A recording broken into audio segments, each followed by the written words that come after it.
नमस्कार, आप देख रहे हैं जन्नाद। और जैसा कि हम जानते हैं कि दिल्ली में वुमेन सेफ्टी एक गहरा और चर्चित मुद्दा है। दिल्ली में प्रतिदिन किसी न किसी इलाके से हैरेसमेंट, स्टॉकिंग या मोबाइल स्नैचिंग जैसी घटनाएं सामने आती रहती हैं। एक ऐसा शहर जहां लोग अपने सपने पूरे करने आते हैं, वहीं कुछ महिलाओं की जिंदगी पल भर में तबाह हो जाती है। ऐसे माहौल में सरकार और प्रशासन को इस मुद्दे को सुलझाने के लिए क्या करना चाहिए, चलिए इस पर जानते हैं लोगों के विचार। नमस्कार सर, क्या नाम है आपका? गोविंद। तो सर, अभी जैसे दिल्ली में महिलाओं के साथ सर स्नैचिंग, हरासमेंट जैसी चीजें होती हैं, तो सर आपको क्या लगता है इसके पीछे क्या कारण है?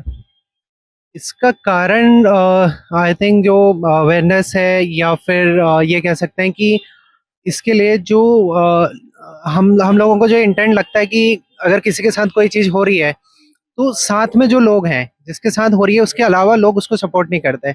अगर ये इंटेंट लोगों में आ जाए कि हमें दूसरे को प्रोटेक्ट करना है, एक दूसरे को प्रोटेक्ट करके चलना है, तो ये चीज़ें कम हो सकती हैं। रीजन बीइंग कि मुझे पता है अगर मैं किसी को छेड़ने जा रहा हूँ या किसी को परेशान कर रहा हूँ तो कोई सपोर्ट में नहीं आएगा, तो उससे जो ये चीज़ कर रहा है उसको जो और ज़्यादा मोटिवेशन मिल रहा है, और यू कैन से कि उसको कोई फियर ही नहीं है। So that can be one of the reason. तो सर, जैसे दिल्ली एक ऐसा शहर है जहां लोग अपने सपने पूरे करने आते हैं, तो सर लेकिन इसके बाद भी महिलाओं के बीच में ये डर का माहौल क्यों बना हुआ है?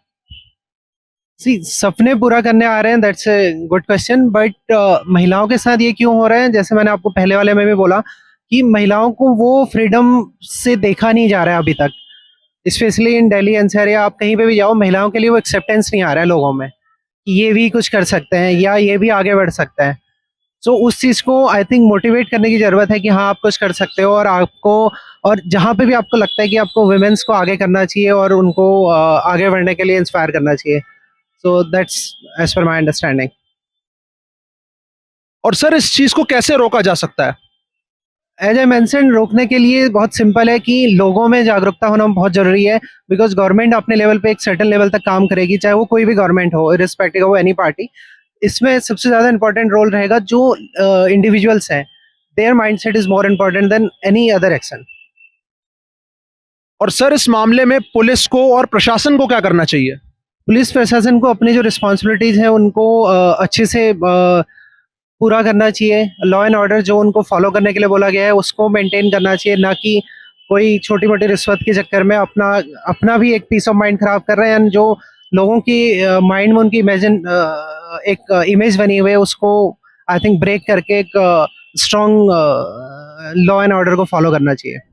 तो मैम, अभी जैसे हम जानते हैं कि दिल्ली में हर दिन महिलाओं को या तो मोबाइल स्नैचिंग या हरासमेंट या सेक्सुअल असॉल्ट ऐसी चीजों का सामना करना पड़ता है, तो मैम आपके अकॉर्डिंग इस चीज के पीछे क्या कारण है? इस चीज के पीछे मैं क्या कारण बताऊँ? हो सकता है कि लड़कियां ऐसे तो है, ऐसे चलती फिरती हैं, वैसे लड़कियों को भी होना चाहिए कि थोड़ा अपने पूरा सिक्योर होके चलें। तो मैम इस चीज को कैसे रोका जा सकता है? और मैं क्या बोल सकती हूँ कि थोड़ा संभल के चले। लड़कों को भी होना चाहिए कि थोड़ा वो भी अपने हर महिलाओं को अच्छी नजरों से देखे। और क्या, तो मैम इस मामले में पुलिस और प्रशासन की क्या जिम्मेदारी बनती है?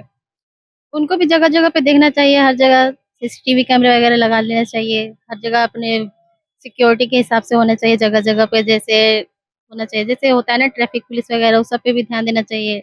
लड़कियों पे ज्यादातर ध्यान देना चाहिए उनको भी। नमस्कार सर, क्या नाम है आपका? जी, मेरा नाम आदिल है। तो सर अभी दिल्ली में जैसे जो है महिलाओं को प्रतिदिन किसी ना किसी हैरेसमेंट का या फिर किसी ना किसी टॉर्चर का सामना करना पड़ता है, तो सर आपको क्या लगता है इसके पीछे क्या कारण है? इसके पीछे यही कारण है, पहले यहाँ आम आदमी की सरकार थी दिल्ली में, तो पढ़ी लिखी थी, दो लोग सरकार, मतलब एजुकेटेड पर्सन था जो भी था सरकार में, वो पढ़े लिखे थे। अब जो सरकार है वो पढ़े लिखे नहीं है, वो आम जनता को इतना नहीं समझती, वो अपने पीछे लगे रहते हैं। इस वजह से आम जनता को क्या हो रहा नहीं हो रहा उससे मतलब नहीं है, वो अपने पीछे है। तो मेन कारण ये भी है, तो उनका उतना ध्यान नहीं है लोगों के ऊपर, तो लोग क्या कर रहे हैं नहीं कर रहे हैं वो अपने ऊपर है। तो इसी वजह से आम जनता के दिल में डर कम हो गया है, क्योंकि वो उनके साथ ही दे देते हैं, रेप करने वाले को ही साथ दे देते हैं, तो उनका डर खत्म हो गया उसके दिल में, वो जो मर्जी करते हैं, ऐसा ही चल रहा है। तो सर इसे कैसे रोका जा सकता है?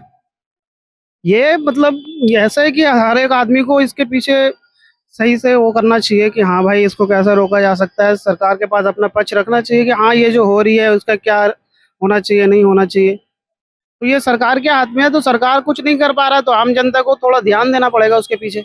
हाँ भाई, सरकार से कैसे करवाना है, तो सबको ये मिल करके इसके आगे कदम उठाना चाहिए, तभी हो पाएगा ये। तो सर इस मामले में पुलिस और प्रशासन को क्या करना चाहिए? देखिए, पुलिस और प्रशासन तो सरकार की है ना, वो भी जी करती है तो सरकार के ही दायरे में करती है। वो कुछ करेगी, सरकार दबा देगी तो क्या फायदा होगा? तो प्रशासन करेगा, सरकार वहाँ पे बोल देगा नहीं ये करना है वो करना है।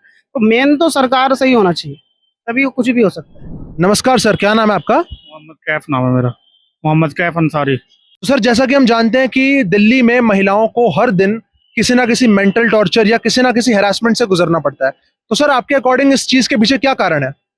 देखिए, इसके पीछे सबसे पहले कारण है सरकार का।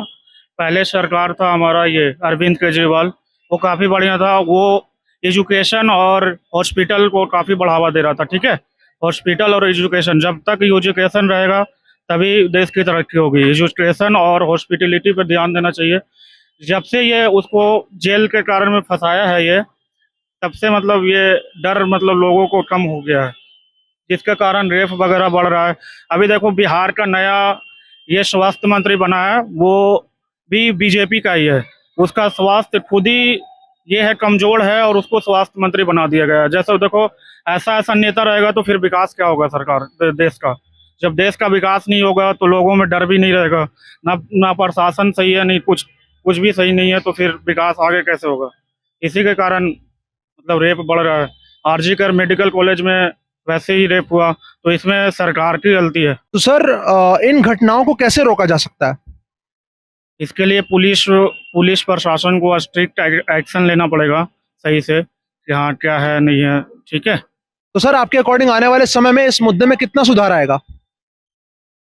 हमें तो नहीं लगता कि आगे मतलब सुधार आएगा। थोड़ा जनता लोग को भी जागरूक होना चाहिए, उनको समझना चाहिए कि हम किसको वोट दे रहे हैं, किस आधार पे वोट दे रहे हैं, ठीक है।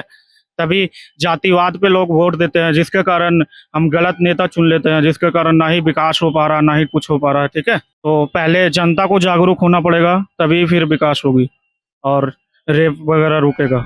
इसी के साथ हमने ये जाना कि आम जनता के मन में इस मुद्दे के प्रति क्या विचारधारा है। आने वाले समय में इस मुद्दे में कितना सुधार आएगा ये तो वक्त ही बताएगा।